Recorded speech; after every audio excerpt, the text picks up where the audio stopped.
Well, the Denver Broncos said, "Move over, Minnesota Vikings. We are the hottest team in football." And despite the fact that we started 1-5 and everyone second guessed every single decision made by Sean Payton, from getting Lutz as our kicker to letting McManus go, just every single step along the way, you've seen people doubt Sean Payton and his impact.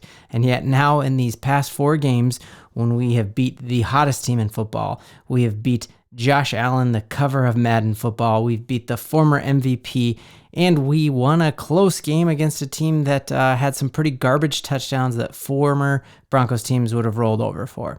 So I think we are primed for a playoff push, and the stats in Vegas would back that up. But if we want to make a playoff push, and if we want to keep this train rolling and all this momentum rolling, we have one glaring weakness on our defense that we have to fix, and I think I might have the solution. But before we do that, let's dive in here, break down a little bit of the Vikings and how that reveals some of our weaknesses on defense.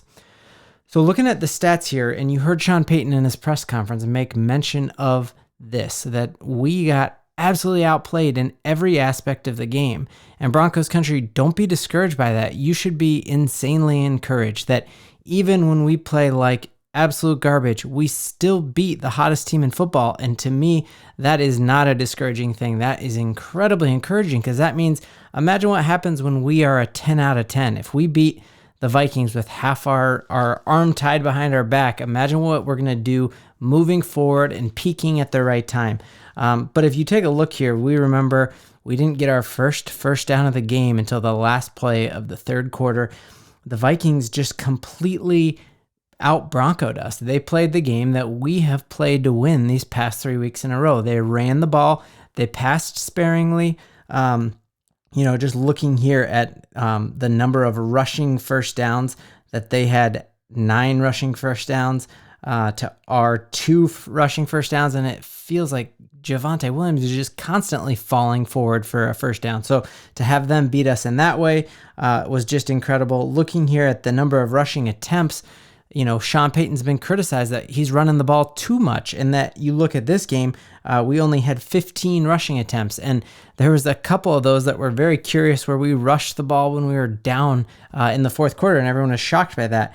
That if you look at the time of the possession, this one is crazy. Like, that is the stat that really stood out to me in our win over Buffalo, was we just dominated time of possession, and Josh Allen spent the whole game sitting on the bench, and so he couldn't beat us. And if you look at this, that they had almost 10 minutes on us in time of possession. And all of this stems from the fact that they were able to run the ball all over us that game.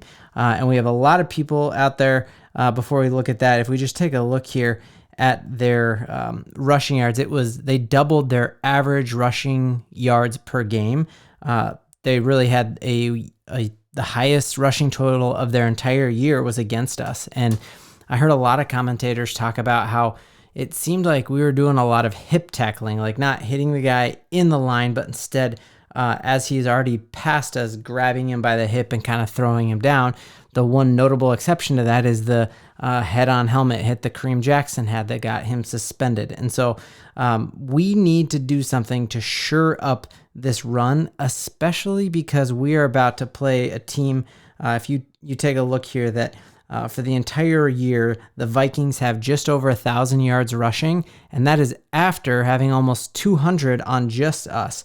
And you go to this next team that we're about to play in the Cleveland Browns, and look that they almost have 400 more yards rushing than we do. And that's after they had a bad week last week against the Steelers where they didn't move the ball quite as well. So you look here that this team has 400 yards more rushing than the Vikings. The Vikings just set records for their season running against us. We've got to do something to shore up the run. So the first thing I think that might shore up the run that I alluded to in our last video is that we have a safety who I heard Pat Surtain on a podcast today say that this safety is JL, is constantly in his playbook and taking notes like a rookie doesn't usually, and that this kid is really, really smart.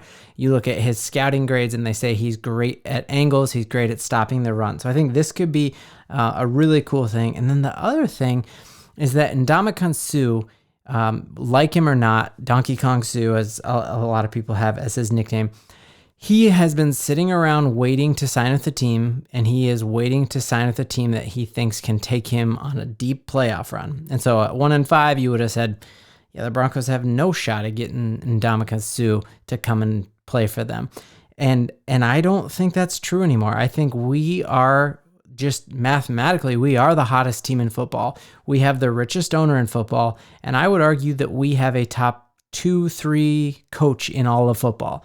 And so if you're Ndamukong Suh and you could go and play for the richest owner in all of sports, knowing that he wants a career in the future, he is very entrepreneurial, he's a super, super smart dude. He wants to do more than just football. And so it's kind of like going to a cool Ivy League school and then you have connections the rest of your life. And I think if Ndamukong Suh wants to sign with a contender, a place where he can come in with a very clear goal and like, hey, your goal, Ndamukong Suh, is you are going to be our run stuffer. We've got Bonito, we've got Browning on the outside, and you just give me 2 great downs of football. Knowing that you got a lockdown corner on both sides, you have one of the best safeties, the highest paid safety in Justin Simmons.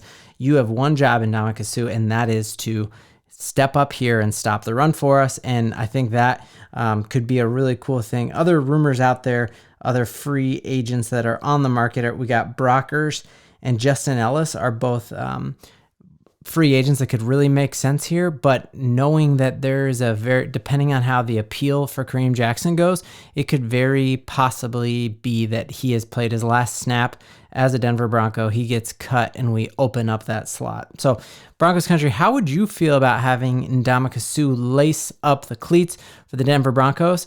I was the one who at 1-5 said we were making the playoffs and we've won 4 straight. So maybe I'm right again. We'll see. Until then, Broncos country, stay frosty and let's ride.